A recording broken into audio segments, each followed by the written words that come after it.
Welcome to Discover the Difference, a podcast brought to you by C3. I'm your host, Jamie Reed, alongside my pal, Gabriel Earl.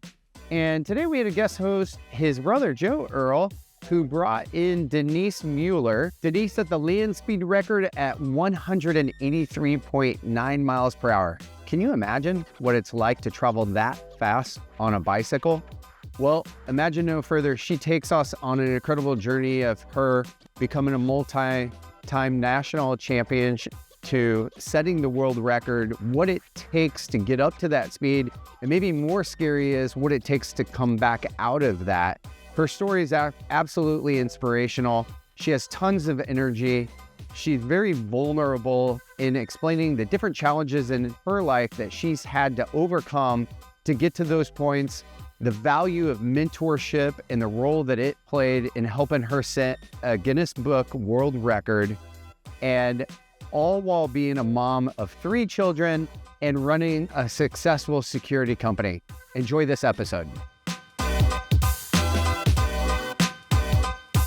All right, so we know you're a land speed record holder. We're gonna get to that. That's on a bike. Why don't you take us back? Like, where does this passion for bikes originate from? Actually, when I was 14 years old, my dad, actually 13, my dad's dad, so my grandfather bought us some mountain bikes, and we were supposed to ride on the beach. And it was just going to be for fun because my dad's knees started giving him trouble when he was jogging. And we had all the storms come in, pretty much lots of rocks on the beach, and so we didn't do it. I was at junior high, heard on the announcements they had this Bicycle for Breath for the Children's Asthma League right here in Balboa Park coming up in a month. And I went, oh, well, we have those mountain bikes. Hey, Dad, you want to do this? Thinking, we'll do the 25 miler, right? Because all I'd been on is a beach cruiser before that. And he took a look and went, oh, 25, 50, 75, 96.5 miler. Let's do that one. 1 month away. No way. And, it was the worst month of my life because that thing called training, when there's no reward yet. So ended up doing the event. In a mountain bike? It was on a mountain bike. And was it through the mountains or was it on the road? No, on the road. Oh. Yeah, but it was the only means of transportation. I thought we were going to do a 25 miler. I mean, that's what I was game for, not thinking we would do almost 100. And took us all day, but I was hooked. And from that moment on is sort of as they say, the rest is history. But we kept on doing all these events for charities and ended up meeting people all along the way. And they'd go, oh, you need to get her some Look pedals, the new clipless pedals that are out. And then somebody else would say, well, you need to get her a new bike, And so I'd keep doing this climbing up. And then someone would be, you need a race. And so... yeah, but what was the thing that hooked you on? Because that sounds really miserable to go 96 miles when you train for a month. It was the social. Being out there with all the other poor schmucks that were out there also suffering. No, it was, I think by myself or just my dad and I riding and training, I didn't see it. But then to get out there and be in the midst of this big event and all the energy that comes with it. And I'm a very social person, so I love being inspired around other people. And so that's sort of, I wanted to have that again. It was the training between the weekends that was a little tough. Right. But you're 14, right? How many 14-year-olds are doing these rides to raise money or whatever when you're first getting started? Mostly adults or? Yeah, definitely not my friends. But I my parents had always owned their business. And so I would get from school and go to the office. And then I'd hang out with my dad when he went out and did service calls. And so I was always sort of my dad's little buddy, and also a little different childhood, I guess you'd say, than a lot of other kids that would get home and ride bikes or go do something with their friends. I sort of went right into the business because that was the only place it could really be, quote, monitored. Right. You were like not that I was in trouble, but I would be able to file service orders and, I had things to do, but it was because that's where my parents were because they were growing their business. So how does it evolve from kind of a hobby? I mean, you're kind of talking about you're getting better gear along the way. When is it that you're like, I want to compete at this? Well, that is yet another, because it does totally lead into the full circle of the land speed record. In August of 1987, I was on as we progressed to adventures, was on a 2-week-long American Youth Hostel bicycle ride from San Francisco to San Diego. And we'd stay at youth hostels along the way or camp out at Carpinteria Beach and what have you. And my dad and I were doing it along with a bunch of other people. The very last day of it was San Clemente to San Diego. And at that point, I had not seen my little dog for a couple weeks, and I knew Encinitas was right along the way. So I took off ahead of everybody because we were all trusted to be able to go at our own pace. And I'm just above Camp Pendleton going through the campgrounds, and this guy comes flying by. And I knew enough from doing all these charity rides what drafting meant. Is somebody else does a little bit of the work, actually a lot of the work, and you just sort of pace with them. And so this guy goes by, and I'm like, hey, that looks like a free ride. So I jump on his wheel. About 8 miles later, he's turning around and wondering, who's this little girl on my tail? In the middle of Camp Pendleton, introduces himself. It's John Howard. 3-time Olympian, land speed record holder himself, Pan American gold medalist, Ironman world champion. And I happened to get on his wheel and let him do the work. So that's a good wheel to tag along on. So he talked to me and he says, well, I live in Encinitas. He lives literally a quarter of a mile away from where I was living. Wow. It was unbelievable. So he says, I need to meet your dad. And so a week later, he meets my dad. He says, you need to get her into racing. A month later, I had a brand new bike, entered my first race, and I won it. So I think that it was, he saw something that I didn't know that I had because I had not compared with anybody else but on these charity rides. And I was very competitive, so I love to go faster. And forgive me, but I love to beat the guys because it was, this 14-year-old blowing by a lot of these guys that train all the time. It was sort of fun. So that wasn't by accident that he showed up, right? It actually was. The irony is he was just out on a training ride. Well, he wasn't part of your group? No, he was on a training ride that day. Otherwise, I would have met him, within 2 weeks. He was just in his own little area doing his training ride, and I just wanted to get home quick, and he was a means to the end. Did he come meet your dog? Yeah, yes, he did. And he actually, like I said, met my dad and, again, convinced him. And again, my dad was so wonderful. My dad's passed away in 2006, but it was like, oh, she needs a new bike? Okay. Oh, she needs new pedals? Okay. It's whatever people would say that I should have, he would immediately go and get. So he was very, very supportive. What was that first race like? It was actually the Naval Training Center, which is now called Liberty Station down here in San Diego. And it was a criterium, which is one of my favorite races also. What does that mean? Which is usually about a 1 mile square. So you go on usually four different streets if you want it to be a perfect square, and you race for a number of laps. And then you have last lap is the bell lap, and pretty much wherever you're at, hopefully the pack is still together because I'm a sprinter. So I just wait and then sprint at the end, and I usually out sprint everybody because that's my best talent.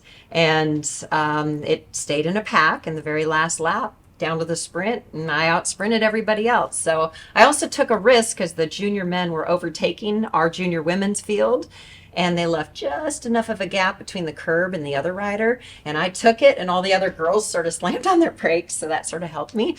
But they were like, who is this person? Because they'd all been racing for a long time, and here I come out there and beat them. So so that was the first race.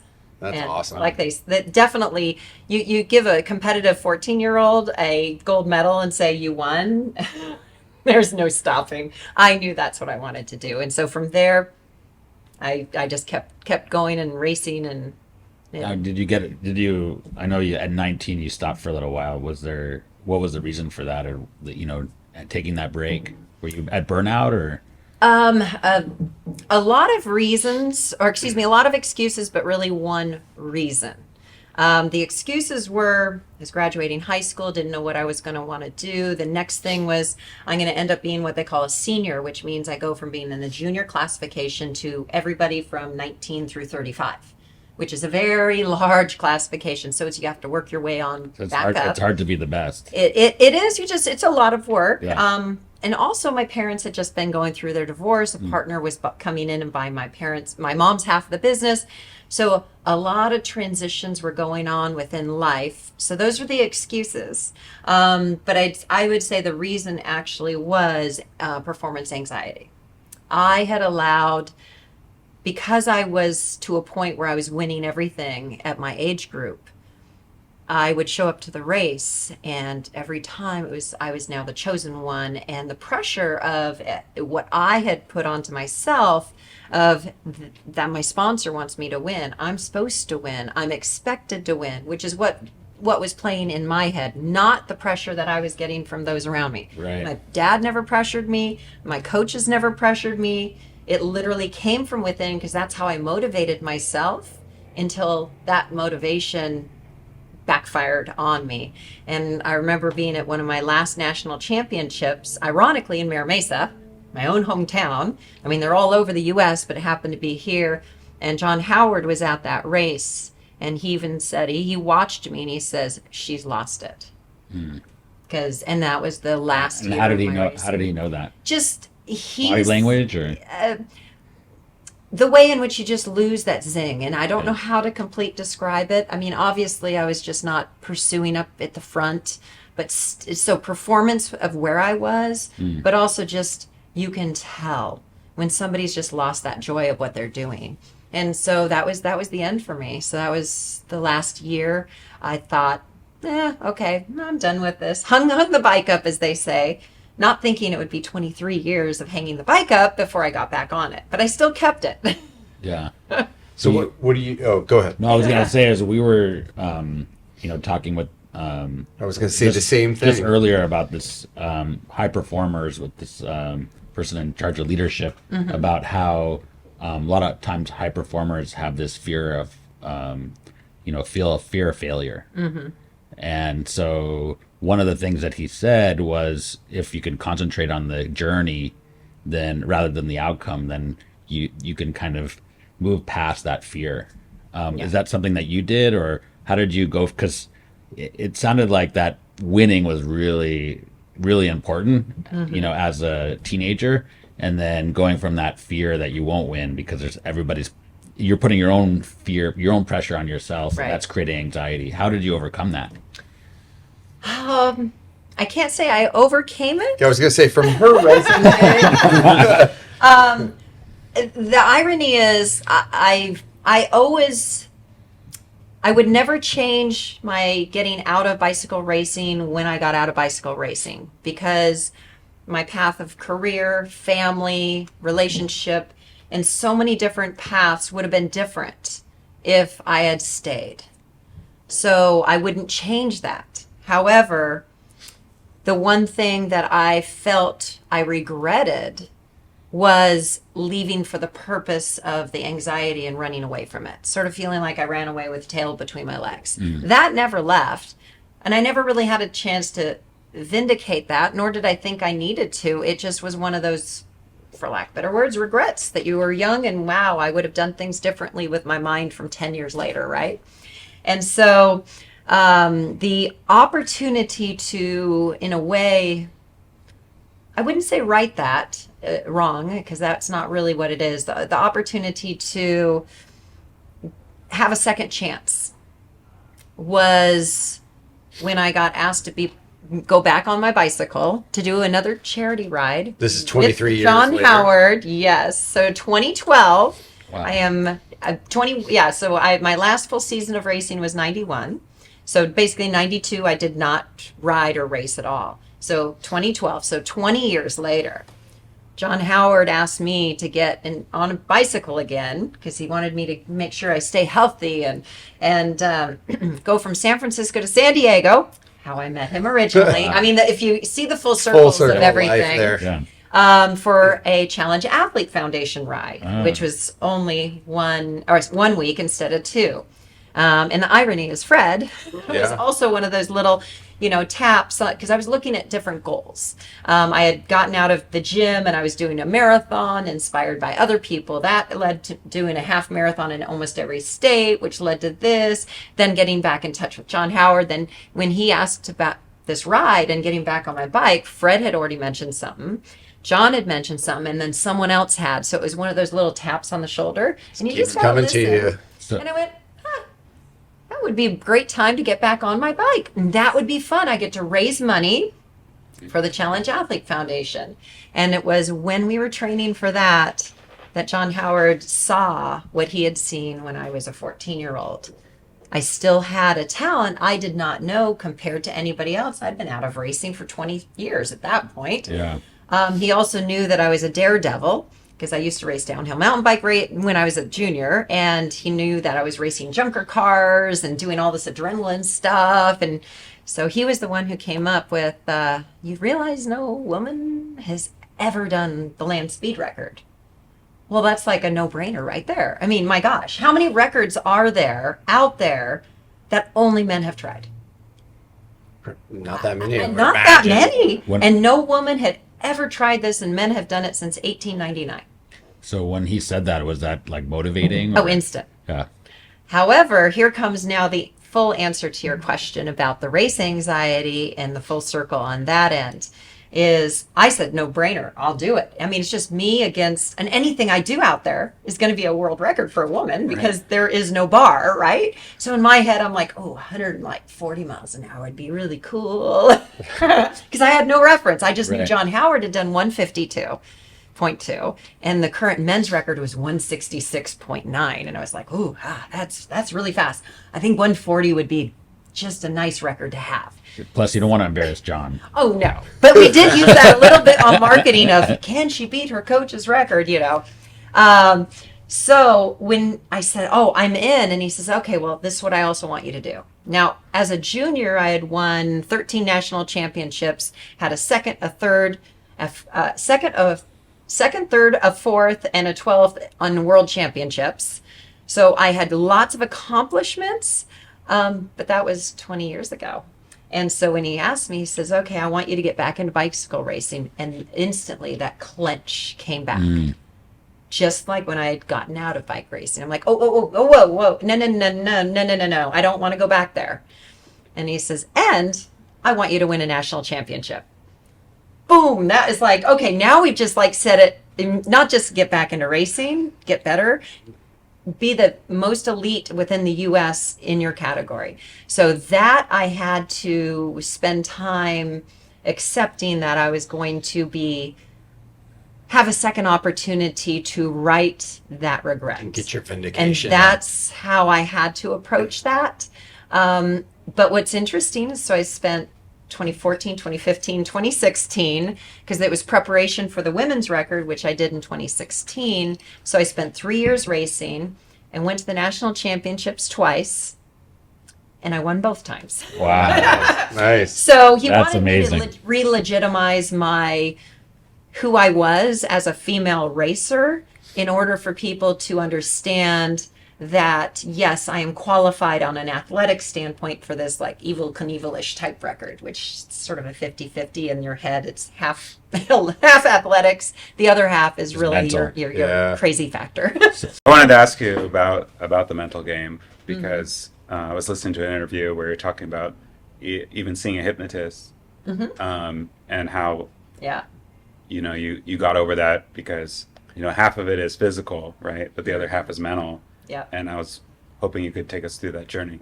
Yeah, and that's a very much so in the preparation game to not only get over some of my issues from race anxiety that I'd had previously, but to also prepare for a very, very crazy, wild adventure of doing this land speed record that no other woman had done and only a handful, basically a dozen men had really done.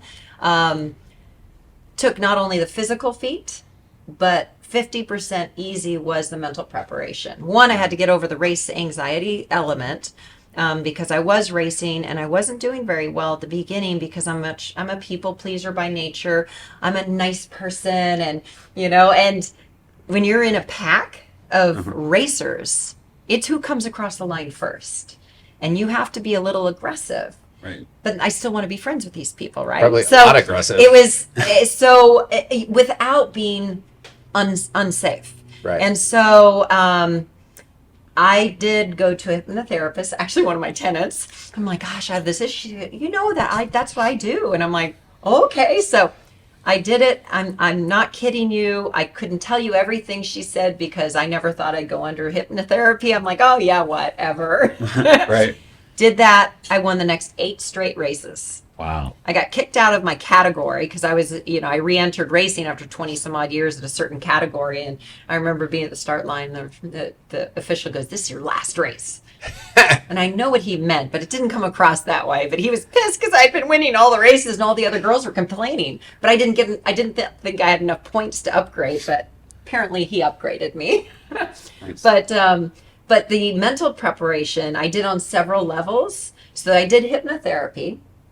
A lot of visualization. So I also have a gratitude board and a vision board. And so I'm very much on a visual person. And so I'll put items on there and I see it every day because that vision board's right in front of me. And so, and then when those things occur, I take it off the vision board and put it onto the gratitude board because now everything on that gratitude board reinforces the vision board works. I like that. Because now it's occurred. Like doing my first Ironman, I had the how you go across the line, you get the medal around your neck. Everybody gets one because you finish an Ironman. Right. And the year prior, when I signed up for it, I got the hook, and it said, I know if it's 140.6 or whatever, and I'm, somebody's going to go, "Oh my gosh, you can't remember," but but it was like Ironman, and it had the distance, and it was the hook for my medal. So you just had to get the medal. You didn't. That's it. It was, and so that was on my vision board for an entire year, and I'd see it waiting for the medal. And I'm not kidding you. I went to Arizona to do my Ironman. First thing I did when I walked back through the door, because for a year I've been waiting to put it on that hook, took it off, put it on the vision board, and put the medal on the hook, and that's where it stayed. Because now that's reinforcing everything else I put on the vision board. So for me, that not only visualization, but the vision board, gratitude board, hypnotherapy. And then I also did 2 other different approaches because I wanted to try everything because you don't know what's going to be the thing that works. And everybody's mind is unlocked a different way. And heck, if I can throw a bunch of things out there and at least some of it sticks, it's good. It'll possibly keep me from dying out there. Right. So another is I'm in Soroptimist, a charity club, much like Rotary. And the lady does these CDs that right when you're about to go to sleep, you start playing the CD. And it's custom made based on issues you have, fears you may have, things that you want to focus on, vision, what is it that you want to manifest and have happening. And she goes through, repeats it 3 different times. And so when your brain's in the theta state, just as you're falling asleep, much like hypnosis, it's in the most suggestible phase. I'm playing that hour-long CD. I use that too. It's RTT. Okay. Yep. The thing. And so yeah, there's especially when I wake up in the middle of the night, it Yes. helps me. It puts me back into sleep. Yeah, So- I have a little trick when you wake up in the middle of the night too. But if that works, that's the. No, I want the other trick. Well, I do an ABCs of gratitude, because what I find is I try to solve all the world's problems and all of my own problems, which none of them can get solved, and it's this vicious spiral of negativity. So I'll go through the alphabet. I have to think of something with an A that I'm grateful for. Something with a B. Sometimes I theme the whole thing as like all about bicycling or all about whatever. And I like that. So I go through, and I usually never get to Z. Only one time. When you Must have had too much caffeine that day. when you go through this process of kind of almost like rebuilding your mental state or approach or whatever, do you have to disconnect from what made you successful 14 to 19 years old? Is there any element of the past that you kind of have to tackle and resolve and let go? Or is it all about just starting fresh and building up? Interesting question, because there's a yes and a no. The yes of, well, actually the no of letting go is I try to look at all the positive elements of whatever may be going on. It's not a Pollyanna and ignoring anything else, but I want to look, there's always a yin to the yang, as they say. And so for me, I was in the position I was as a junior because I was talented, because I was fast, because of all these wonderful gifts that I had. Now it's just sort of like, okay, well, there's this element that needed to change. So that's the one part that needs to be modified is the problematic element of what stopped me. Now let's work on that. So in a sense, I do put aside I appreciate all the talents and want to build upon them, but I put them aside because I'm going to focus on taking care of the elements that I don't like. And so it's almost like, having a book in front of you and going, okay, that's my study material right now. But I want to always look back and go, but look at the volumes of greatness here that I have to be so appreciative of. Okay, but let's focus on this one for right now. So that's how I try to approach it. And I can talk like, oh my gosh, you must have the perfect life and everything. Oh, heck no. I have the same exact problems everybody else has. Well, what's interesting is a lot of, people talk about vision boards and how they're helpful they are, and having gratitude and gratitude journals and doing hypnosis, but you're doing all those things. So what do you think it is that actually puts you to do them? Is there somebody, do you have a coach or somebody that has guided you, or a mentor along the way, that's kind of pushed you to do these things, or it's just inherent in you? I would say I've been absolutely blessed to have amazing mentors and coaches, starting with my dad. Then John Howard, Doreen Williams, who is a coach of mine. I have business coaches along the way because I knew that you need the support of coaches. And I think at any given point, we all continue to need that. But because of what they've done and my willingness to be always listening to what they say, it changes the way in which I now look at things. So I'm a different person with my educated mind because of these wonderful mentors, that I look at things differently. So it's almost like an elevation of your own outlook, but I'll never be there because what is there? We're always works in progress, and it's that old adage, you're either moving forward or you're moving backwards. There is no stagnant. And so I think there's a time and a place to be without a coach and just let things flow. And then there's a time to come back and be with a coach, a mentor, or somebody, whether it's even a counselor. I mean, it's someone who is going to be your advocate to be able to help you through whatever you happen to be going through. But you don't need them all the time. Some people may. Yeah. But I've had specific ones that I can clearly stand out that have had huge impacts of allowing me to be at such a different level of looking at things, that is so different from when I was before each of these people. We were speaking before this, kind of prepping, and you were explaining to us that you really came in to take over your dad's business, a security company, right out of high school. So you're doing these things that you're talking about, and you're also running a company, right? Mm-hmm. How do you, that's a lot of performing at a high level, a lot of stress. Like, how are you doing both those? And you have 3 kids. I don't know where that gets introduced in this, but it's a lot of balls that you're juggling all at the same time. How do you do that? Breathing. Nothing is ever done perfectly. And it's all about balance. Because when I spent time on training and preparation for the land speed record, things would fail at the office because I'm not there. But there was enough people, there's enough people that are taking care of things to where it's not falling down. Could be better, but it's a give and take with everything. Because honestly, I'm sure that you'd find 2 different people that would be full-time at office. One going, I wish I had more balance. I need to get out of here. I need to do other things. And then the other one going, gosh, if I'm not here, this isn't going to be done right. So it's the balance. One of the phrases I've come up with and is about, there's a fine line between living as if today is your last day on earth and planning for your future. I choose to sing, dance, and play on that fine line and live without regrets. It's just where the fulcrum is. My fulcrum is different than your fulcrum. It's like when you judge somebody else on, my gosh, they just spent every penny they had. Well, what happens if they're gone tomorrow? Gosh, you'd look back and go, dear God, enjoy it. Right. They spend every penny and they have another 90 years to live, then, or whatever. And it's like, that was stupid.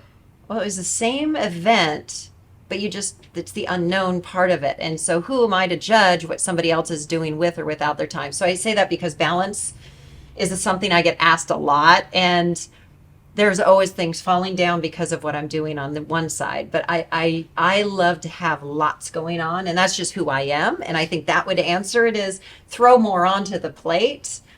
Every once in a while, I need to unplug and get away from it all. But pretty much, I'm more motivated when there's a lot happening. I am bored when there's not enough happening. Just your wiring. Yes. Well, everybody likes to win, but you seem to like it more than Relish. most. Yeah. Where does that come from? Well, I took this. There's a personality assessment by Gallop, amongst many others out there. This one's called Strength Finders 2.0. Yeah, we've done it. We've done it. Yeah. So I'd love to see your top Yeah. 5. Can't tell you all my top 5. I'm going to tell you my top 2. So I did what you're not supposed to. Is I took one a couple years before I started racing, not knowing I was going to start racing because we were doing it within the company. And this thing called competition was number 5. It doesn't mean you want to get out there and race head to head with someone. It just means you're motivated by a competition. Number 1 was winning others over. Woo. Yeah. Well, woo never changed. The next time I took Woo's it. on yours. Yeah. Yep. I would guess it would be. So I took it again after I'd been racing for 2 years. Woo's still number 1. That'll never move. Competition went from 5 to 2.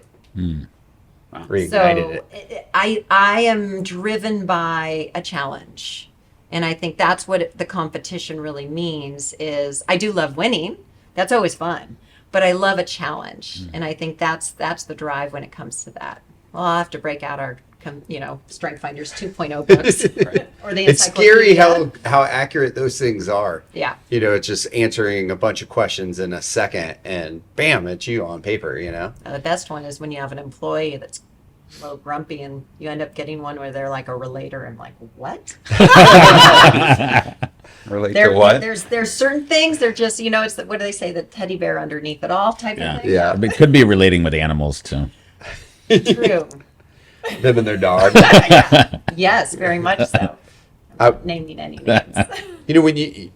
I think you used the word regret when you talked about 23 years later looking back at 19 and taking a break from biking all that time in racing. For whether it's a parent or an athlete who's 19 thinking about that now, like what advice you give that 19-year-old? Identify what you do and don't like and be okay with it. And I say that because the answer is that you hadn't asked but sort of did I find my answer? Did you? No. Yes, I did. I thought the answer was going to be different though. Would you think it was Remember going to how I be? thought I'd have a chance to right that wrong all I did was reinforce that I don't like doing that head to head. Because after 3 years of racing, I was done again. Oh, really? Did that same anxiety come back of performance? And so it wasn't, and I think that was my learning opportunity was when I looked back, I thought it was, tail between my legs, running away from something I had to get over. I come back and I learned, no, I need to accept, not necessarily get over, as far as fix it.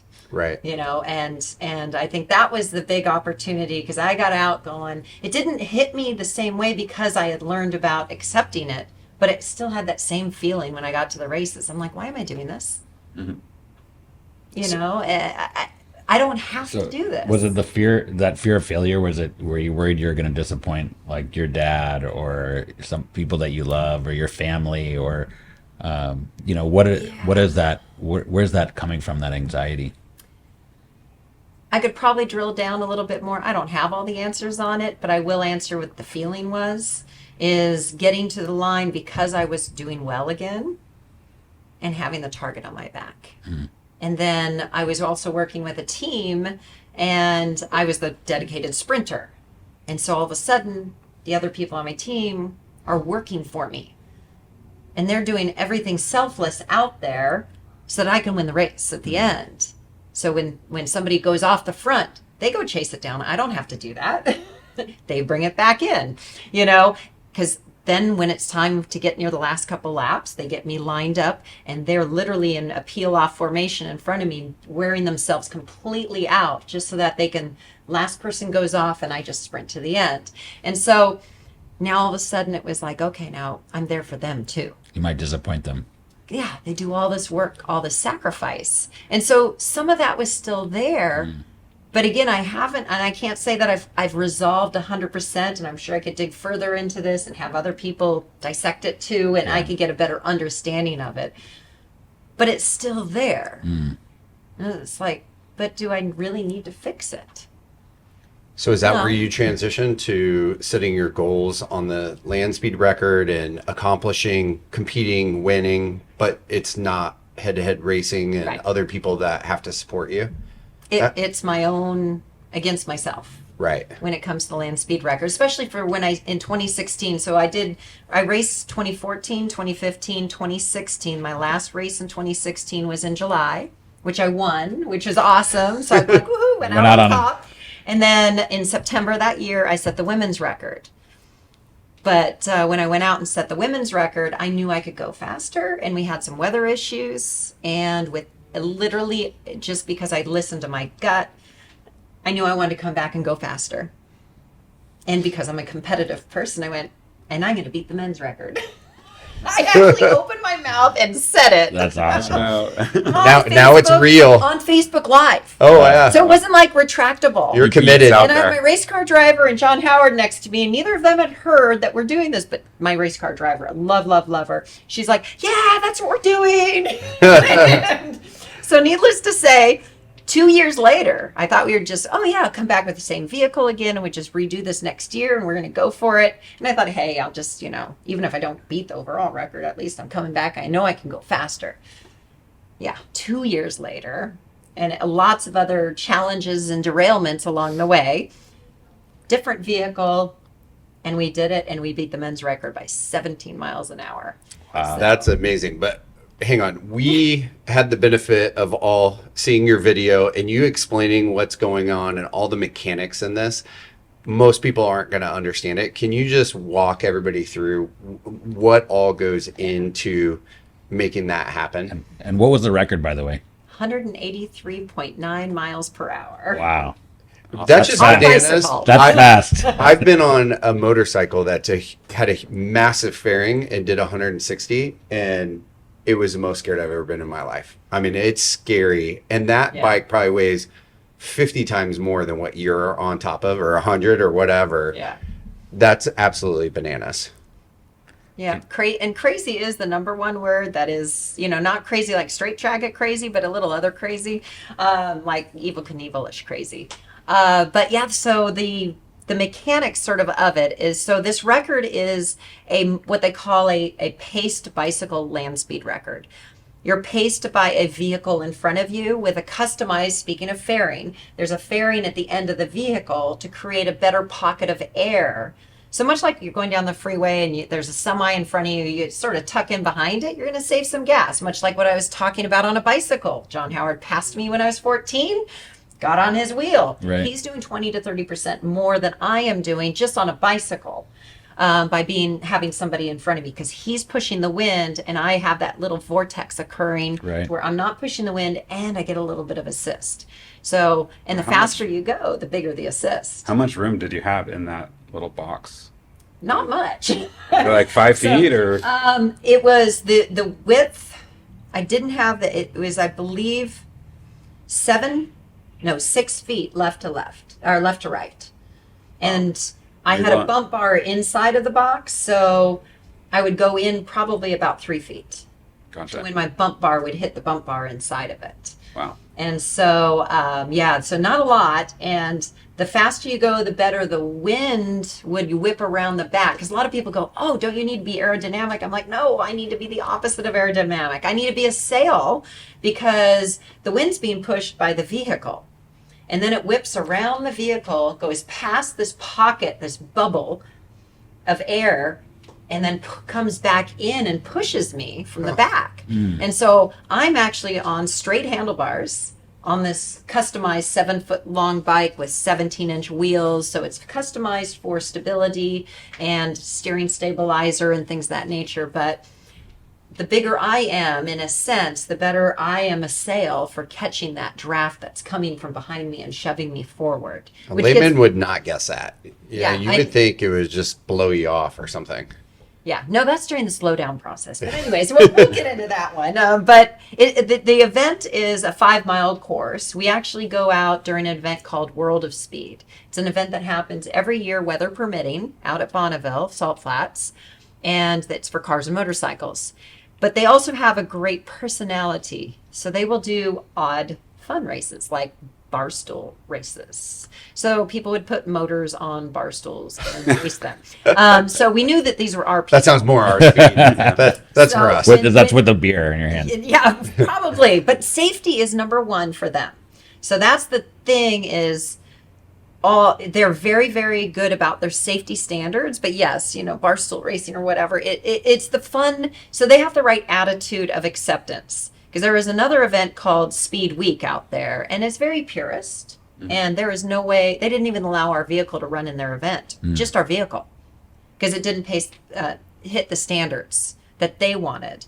However, at World of Speed, they have lots of different levels, because they even have people go out in their street cars. And if they accomplish certain levels, they can go up to certain speed because their safety ratings for up to that speed. So, if you want to go out in your personal car and you have X, Y, and Z done safety-wise, boom, okay, enter the event. You can be on the Salt Flats.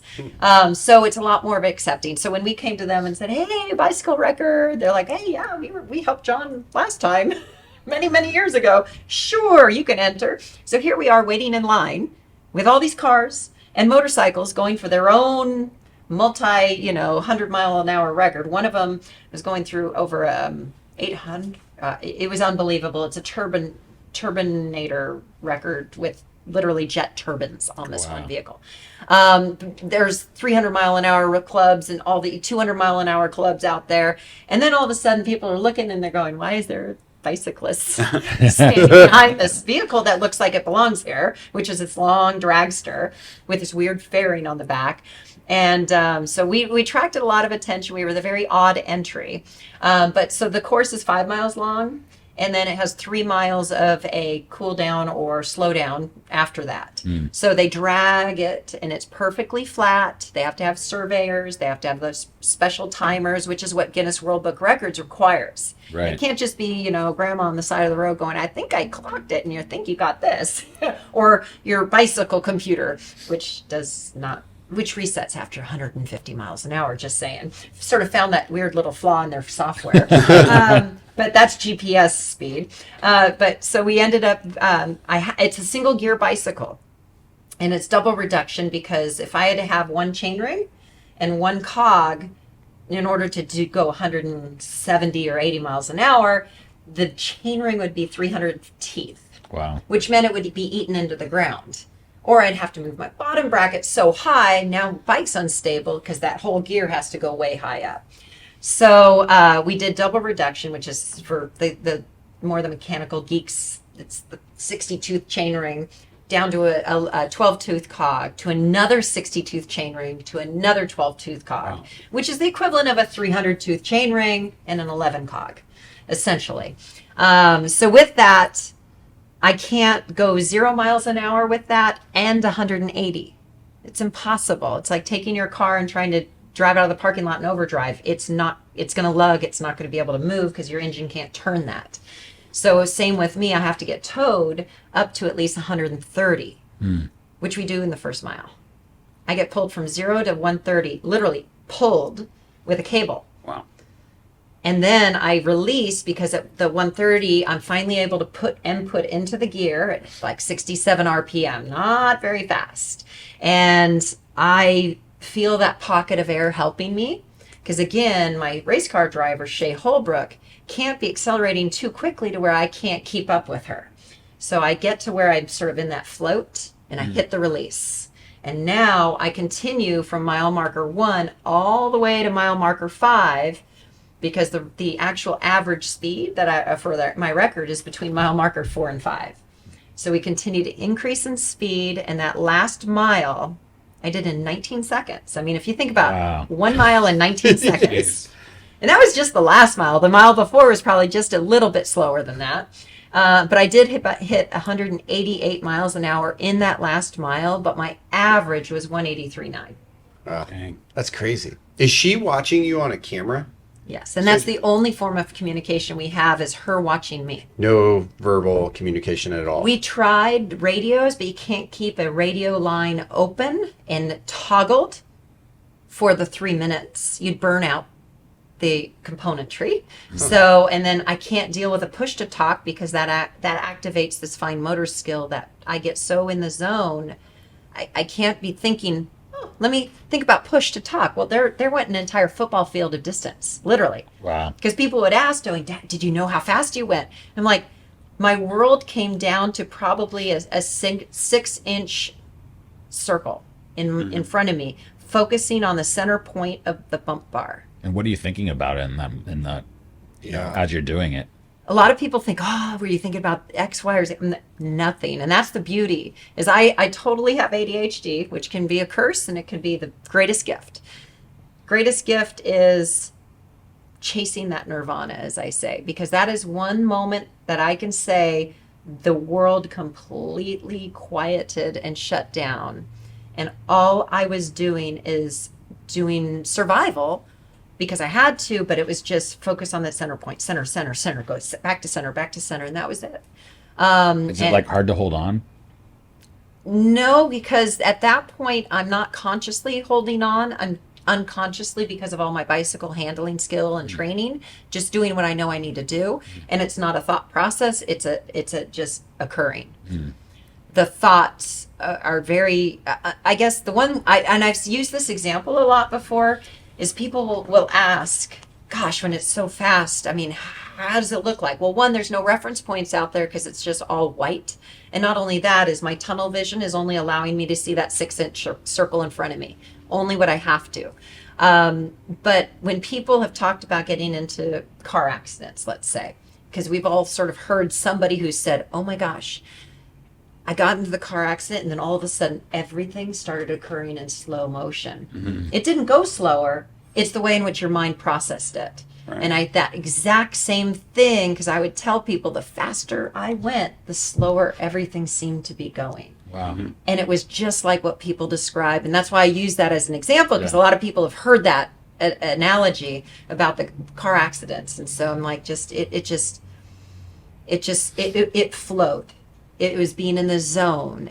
I'm trying to use everything that anybody's ever heard before to give this sense of, it's just a magical, I call it a nirvana for me, especially with the ADHD, because it's a quiet. It's a quiet when nothing else is going on. Even sitting here right now, it's like, I see this. No matter what, the brain's going in so many different directions. Like I said, it's a curse, but it's a gift. Right. And it was very much of a gift of the hyperfocus at that point in time. The Salt Flats, it's a desert floor, right? It's actually a dry lake bed. It fills every year when it, not fills like a big lake, but it fills a few inches of water, which is what sort of realigns everything, and then dries during, so it floods and then it dries, and it dries perfectly flat. Even when they're dragging it and stuff, though, are you getting any feedback from the surface, or does it feel like pavement? Like, what's it feel like? Well, again, there's just rough. It does feel rough? It's flat, but it's granular. But that's about the best that I can use to describe it, because, again, I don't feel what the surface feels like, because there's too many other things when you're starting out to focus on. But it's just jittery, bumpy. I just feel like a little pebble could just send you flying or something. Like, not at that, because the faster you go, again, the more stable you are in moving forward. Yeah. It's sort of like when you're... It's inertia. It's a slowing down where it's probably more risk. And are you scared when you're doing this? That's where all that mental preparation that we were just talking about is. The mental preparation put me in such a place of acceptance and sort of, I'd already seen me accomplish this. So in a sense, I was just going through the actions to do what I've already done. But is it like Super Bowl-esque, where the night before, are you sleeping well? Are you up thinking about it? Like, what's it like coming into that day before? it's a pinnacle moment, and I think that's the best that I can use to describe it is, wow, it's all coming together. A big plan is culminating. But I honestly, it would be no different than if somebody said you're going to get up on stage and talk to 3,000 people. For me, that, it's still nerve-wracking, but that's fun. But it's like, wow, okay, and I've prepared, I've done this. So for me, I put it to such just a prepared moment. What was it like? I mean, when did you realize that you beat the record? Can you know your speed while you're going through it? That's a mom moment, honestly, because, and I'll explain is, no, I cannot look down at my Garmin. Right. I have a Garmin bicycle computer. First of all, it's not official speed, but at least it's GPS speed, and it's pretty dang accurate. But remember how I said one football field goes by in 1 second? Well, for focal point of that 6-inch round of focusing on center point of the bump bar, let me see. Let me go ahead and look down, focus, see my speed, come back. Football field just went by. I cannot deviate to even look at my speedometer to get a sense. So I had no idea. But this particular run had scary moments in it that for the very first time, fear crept into my mind. Because it was like, I got really close to the edge, which could take out my front wheel. Because my front wheel is tucked inside of the fairing area. And if the front wheel hits, I mean, anybody that's been on a bicycle, somebody else hits your back wheel, you can stay up, no problem. The person behind you is going down because the front wheel is the one that moves. And so I had to do some really evasive maneuvers. And there's just, it felt different, but I didn't know I was faster. I didn't know how much faster. I didn't know if I'd accomplished the next level because the run prior to that was 155. So 155 to 183.9 is a big difference. Yeah. And so it felt different, but was it fast enough to beat Fred's 166.9? I didn't know. But for the very first time, because normally it would be like going on a Disneyland ride. You get done, you're like, woohoo, let's do this again. That one, like I said, the little niggle of fear came into my brain, and I went, I don't know if I want to do that again because something just, I had the wrong mental thing go into my brain there, and that can be the disaster because now you start focusing on the negative. And so, question being, when did I find out? So my son was in my SUV on the safety road because the way the car and me, we both had to have a vehicle to retrieve us. One, I couldn't pedal back to the I can't pedal back to the start line because I can only pedal from 130 on up, and you have to be going probably 15 miles an hour. I'm not able to do that. So my son's driving my SUV on the safety road, and he times it to where when I'm done with basically right at about mile 7, because at 5 you're shut down, and it takes me a mile and a half to get back down to about 110 to where the driver goes away from me and I let the wind slow me down. And then I make a left off of the track, get onto the safety road, and my son was right there. And so he rolls the window down it shows you how alive. No, it was an electronic window, but he has the window down. And of course, he has reporters in with him and Wall Street Journal's in there and everything else. And he's driving. So the driver's side or the passenger side window goes down. So I get my arm inside the vehicle against the pillar. So that way now I just have to hold the bike upright. He's pushing me along with the vehicle. I'm just shoved into that window with my arm. Goes, Mom, you did it. And I think Heath heard 189 because they have announcers. And on the radio, he thought he heard 189. Plus everyone else is cheering like you wouldn't believe in the car. So I'm sure he can't hear. Mom, you did it. 189 miles an hour. Now, I think he's been 18-year-old. He's 18 at the time. And I'm like, he is so pulling my leg. So and that Facebook Live, because he was Facebook Living it too. Wow. And so it's still on my account. I went, what? And he goes, Mom, you did it. Did not believe him. Funniest dang part is, so he pulls up alongside. We're going about maybe 20. I'm on my, holding the handlebars. So he has to make this left to go back to the timing station, which is where I find the official timing. Because I still don't believe him. So I'm going, oh, careful. I just did 180 plus miles. Now you're doing 20. Going 20. Now you're telling your 18-year-old to slow down. Hold on, be careful. As he's making the left, Oh, so we get back there, and my husband at the time, he had already picked up the race car, put it to the back of another vehicle, and towed it to the timing. So I had gotten off the bike. She had just gotten there with the race car. So we're both standing there. I go over there and everybody's cheering. So I'm like, okay, I think this is good. And I look at it, and 183.9, I could read it, and it was like, and on a lot of the videos you can hear her screaming louder than you can hear me screaming. That's amazing. My race car driver, Shay Holbrook, amazing. She was my same race car driver from 2016 and 2018. That's awesome. Which is why 2018 worked. How did you feel in that moment? Oh, man. Actually, the very, very first feeling was relief that I didn't have to do it again, because I was still in that oh shit moment. Excuse me. No, yeah, you're good. Sorry. You're good. You came like This is your a foot podcast. from the fairing, Yeah, right? because your leg came out and everything. Yeah, I'm like, I don't want to do it again, because that was sitting right there. So the relief, I don't have to do this again. And then second, ironically, was, oh my gosh, I did it. So, but yeah, it was relief. Was it scarier doing 189 behind the car or 110 when you release? Because that's 110 is fast. So you were 150 in the run before that, tucked under the car. Yeah. Now you're doing 110 exposed, right? Yeah. That's really fast on a bike. Yeah, so the irony, besides the close calls that occurred, because there has to be some mathematical person that can describe this exponential curve that occurs between 1 mile an hour marker and another, because the difference from 155 to 183.9 average was exponentially different when there's so much more happening so much quicker. But that still isn't the main challenge. Main challenge is slowing down. Because one, there's no set of brakes you can put on anything on a bicycle that's going to slow you down without burning right through them. Mm-hmm. So I have brakes on there, but we never used them because there's no point in using them. I mean, there's standard brakes like you have on a regular bicycle, like, it's not going to work.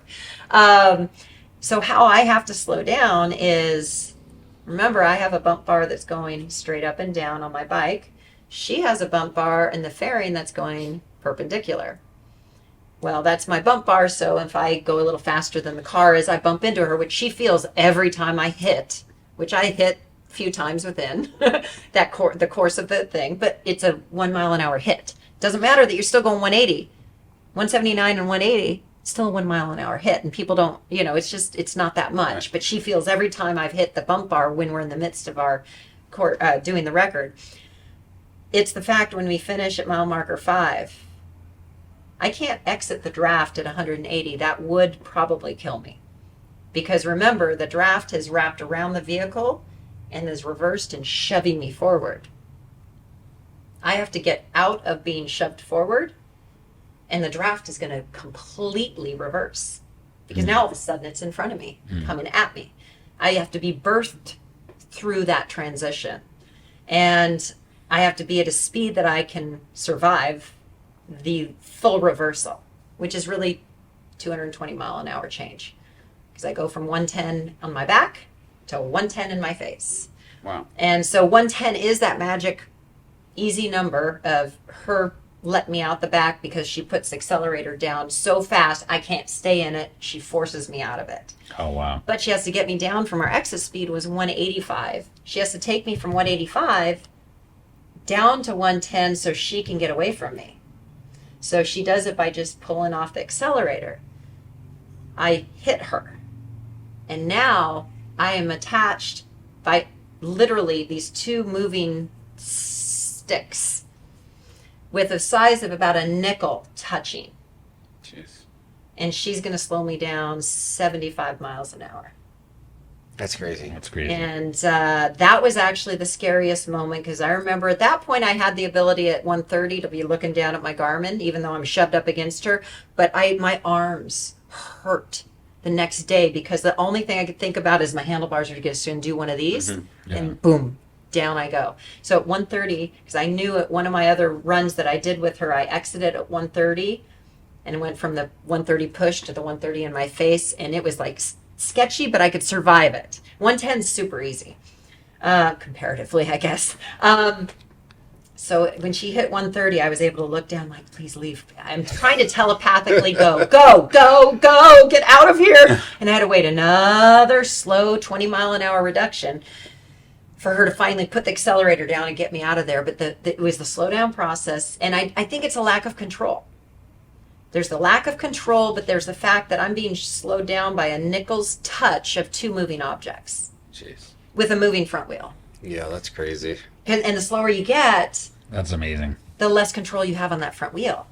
Because remember, inertia. It's like going downhill on a mountain bike. If you go downhill on a mountain bike 2 miles an hour and you hit a pebble, it can actually throw you off. Yeah. You go 20 miles an hour, that pebble's like nothing. So remember that whole pebble. Right. Little faster you go, the little pebble means less and less. Same thing on the bicycle that, when I'm going fast, that front wheel, I can do this, and it's not, it's sort of tracking. Right. The slower you go, the quicker things can change as far as that wheel, and boom. So, yeah, we're slowing down. So before we move into the next part is our rapid fire, which is near the end of our podcast. I love going with gut reactions. Perfect. I have one more question for you before we get there, and it's really about, in sports, they always talk about men's records and women's records, and it's something that's always just separated. And in this, here you beat both men and women's record. What does that mean to you? And then also, do you feel like that's inspired, women that have followed you? Excellent question. Because there is a clear distinction, and I'll just go ahead and go there with the whole.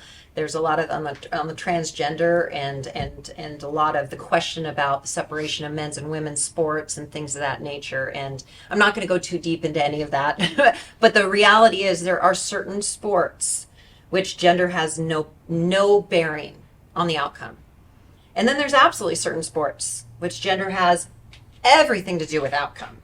Your power lifters are going to be very different. There's genetic issues when it comes to men's and women's. The land speed record that I did is half athletic and half, guts. It's not a gender issue. The irony is there was only one record in Guinness World Book on this, and I petitioned them to create a women's record. Well, then I got a women's record, and Fred still had his men's record. But then I go and I beat the overall record, and now I wish I'd never made the, the separation. Yeah. So the thing is I think that everything that's out there will create a challenge for anybody. Mm. And I think that's always wonderful. What I hope to always inspire is for people to go and set goals, put a challenge out there, and try to go for it. Doesn't mean you always make it, but what if you do? I love that. So I think that's the thing is I think there's the beauty in going for it. And like I said, there's plenty of things out there. I mean, I was working with a blind athlete at the national championships, and the other blind women's team, they raced the races with the other blind men teams, and that's how it goes. Mm-hmm. And I did not know that. And I was sitting there just absolutely going, oh, this is awesome. Because on those particular races, it's not about men and women. It's one that has more of a fair field. Mm. So I love to see that because it is a fair field. Mm. But when it's not a fair field, that's like I said, that can go down that road, and there's some clear distinctions between some things are and some things aren't. So. Well, I'm guessing that you're an inspiration. I hope so. You're definitely an inspiration. I mean, I feel like we could talk for hours and hours and hours, and it's such an interesting topic. There's these worlds that exist that you just don't know until you get engaged with somebody. But I want to ask one more because we spent a lot of time, deservingly so, on your accomplishments here, but I want to plug Rancho SanteFe Security as well. So the question to plug your business is, what do you take out of all of this competitive world and that is transferable into running, a large, successful security company the way you do? Well, business is competitive. I mean, that's just, and I love competition. And so for me, I always find challenges in anything that I do. I'm pretty much on the waning end of my career within the company. My oldest is 28. He's been sort of running the business as a general manager for the last 4 years. My youngest is involved in the business also. My brother's in the business. So you can put a plug for your kids too. Yeah, there we go. So, there, and I think that's another thing to talk about inspiration is to have a parent that's gone out there and not limited themselves or given up, I guess, because a lot of people I think do. They get done with their focus on themselves, when they're high school and college, involved in sports and, doing things essentially for themselves. Then it's career and family, and it's always for others. And I think it's always important to put yourself still in the mix, much like what they tell you on the airplane, put your oxygen mask on first before you can help somebody else. Yeah. And I think if you give up on yourself, you're telling people to, that's how it goes. So I've always tried to be inspirational to them by also going for records and doing lead things. by And example. so- What do they think yeah. about this? Have you seen them lean into it in any way? Oh, they're silently proud of their mother. I think they talk about it with their friends, but no, they are. They're very much proud, and I think but this is the only example they've ever seen. Yeah. They were raised with always sort of me going after something, and so for that, I look at the fact that the way in which they'll be dealing with business is also the competition of that desire to achieve and move forward is just an inert part of who they are. And I think that's the greatest gift that I think I can pass along. And Oh, heck yeah. Yeah. That's awesome. Well, let's move into rapid fire.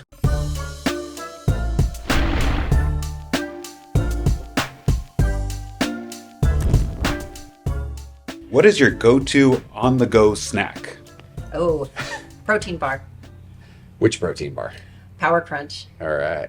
PowerCrunch plug right there. I know they don't even sponsor me. I just love it. I just bought it at Costco yesterday, the yellow box of them. Oh, I love those things. My favorite's the salted caramel. Ooh. So for someone that doesn't get scared, what scares you the most? Swimming. Interesting. I actually have You're a landlady. panic. Oh yeah, panic attacks in the water. I'm working on it still. Ranch or ketchup with your French fries? Oh, ketchup on everything. Anyways, except for prime rib. and Even steaks. on hot dogs? That's the controversial yeah. ketchup. Hot dogs. Definitely. Ugh. And I like pineapple on my pizzas. You're like my kids. Oh, no question. That's a C3 question. It's an ongoing question that a lot of you see all the memes on it. So Yeah. I'm sure I just gained some followers and lost a few. So if you decided to get a tattoo, what would it be? Oh, thought about that a few times. I just never pulled the trigger. First one would have been for my finishing the Ironman. Like it. So it would have been the Ironman logo, but it was going to be right here. That's quite a. So I've always thought about the tattoos, where I'd put them, designed them in my head. I just never went through with it. Like it. Invisibility or super strength? Oh, I think invisibility. That sounds fun. Okay. Favorite childhood TV show? Oh, gosh, Cheers. It's a good one. Oh yeah. And finally, Joe? What was your last Halloween costume?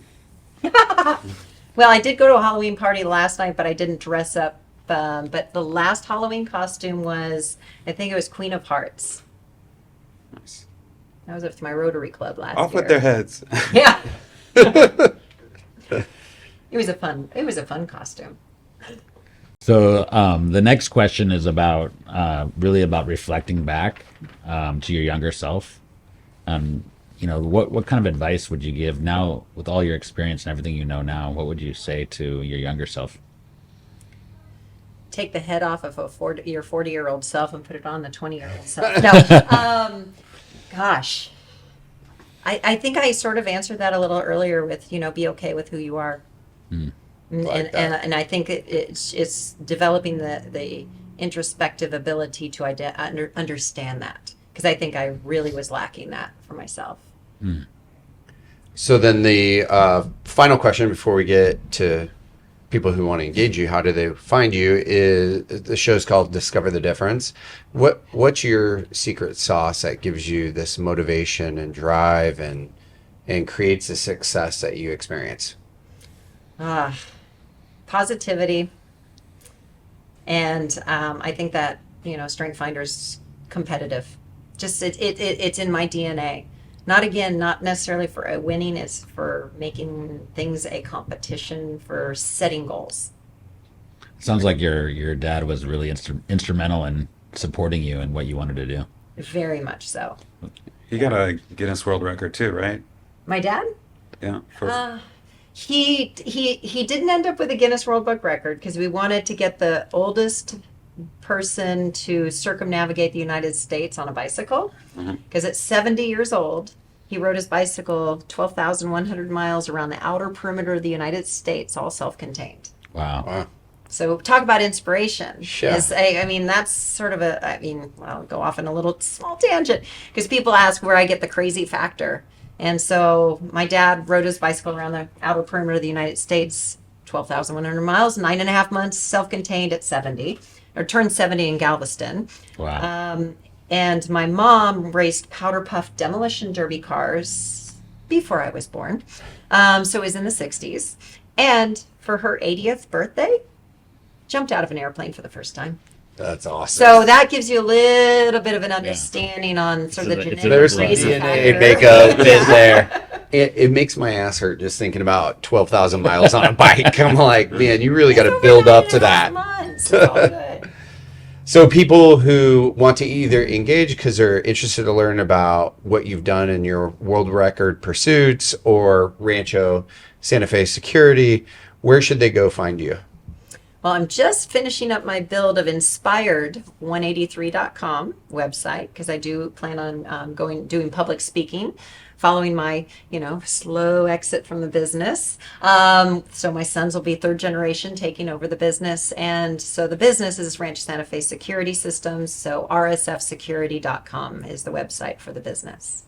Awesome. So if somebody wants you to come and give an inspirational speech, where do they go? Inspired183.com. All right. Awesome. Perfect. Thanks so much, Thanks, Denise. Thank Yeah, you. thanks. Awesome. Thank you.